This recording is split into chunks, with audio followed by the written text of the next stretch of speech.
I'll skip connecting to the mobile network because this has a physical SIM slot, unlike the iPhone 14. So I'm just going to grab my Pixel 6 Pro later and simply transfer the SIM card. Novel concept, right? Engineer reacts. Now, one thing that I have to point out right off the bat is Tensor is a great chip, and it's kind of shaping up that Tensor versus the Pixel 6a is kind of like this. There's definitely improvement to GPU. So this is like probably the more GPU focused device as opposed to the one that leans more on the CPU. This has all of the grown-up design. It has all the different features, camera features that this doesn't have, but this is more like a brute force CPU experience here. Now, I know that's not what you're going to hear a lot of places on YouTube. The thing that you're supposed to say if you go by YouTube rules is this is 60 Hertz. How could Google sell this? And this is too expensive, right? But here at Engineer Reacts, we don't do that. We want to go deep into these products. So we are going to spend a lot of time to kind of show the differences and also comparatively, what did Google change? Was it just the zoom? Did they do anything to the camera? Did they fix video? We know there's been issues in past with video. Super stable video,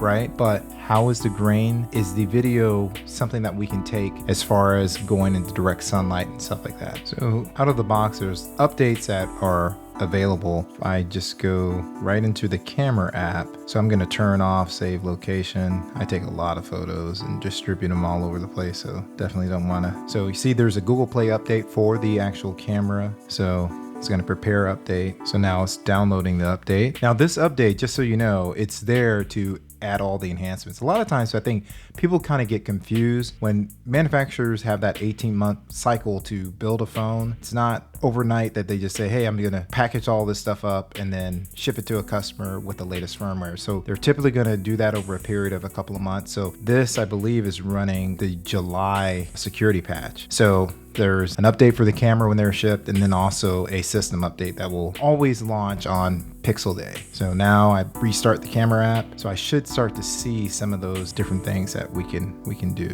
I'll test out a couple of them real quick, and of course, you know, at Engineer Reacts, we're definitely going to go deep dive on all this stuff. We have motion, we have night sight, we have portrait, we have cinematic, so we can go to cinematic blur. So it's going to show you the original and then it's going to show you blurred, right? So I swipe that away and I say, all right, well, let's take a video.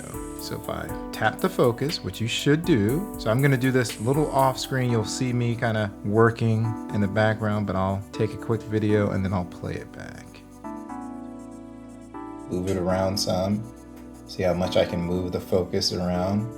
You can see that it did a pretty good job. This is one of the things that is so great about competition. I shared Marques Brownlee's thoughts on cinematic mode where he said it wasn't very good. There is potential there. Obviously, the way they're doing this is a little bit different than I would want them to do it, but they do have limitations on the sensor. The bottom line is this pushes the competition. Right now, this is limited to 1080p as opposed to 4K that's now on the iPhone. And last year, the iPhone only offered 1080p as well. But this is a pretty good effect. So obviously this is, you know, blurring out the background is not the end all to cinematic or film-like things. There's frame rate differences, how you frame a shot, but there are a lot of times when we watch certain programs that feel cinematic where they may zoom in onto a character, blur the background quite a bit. So it does give you an extra layer, and I'm excited to see the progress over time. So we can look at this and just pause it and see where some of the issues. A lot of times in these modes where they do it like Apple and Google's doing it now, you'll see fuzziness down at some point. So the edge detection is a little bit different than you'll see like on a portrait picture. So you see a little bit of fuzziness, and it's something that you can work around it. Take a lot of footage and then work around that. So that's one cool mode that's come out, and we're going to do a lot of testing of that, real world testing. I'm going to be testing these zoom modes as well. So we can see I've got my 5x zoom, 2 times, ultra wide. It's just a quick video. I'm going to include some photos that I've taken and all that stuff. And let me know in the comments what you want to see going forward, because like I said, we're really going to put this through its paces. Yeah, this is going to be a lot of fun here that we're going to have. So again, if you want to see any more Pixel related videos on my channel, click here.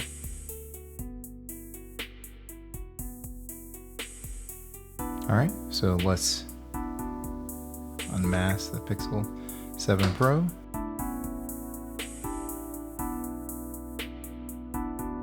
And with that, we're out.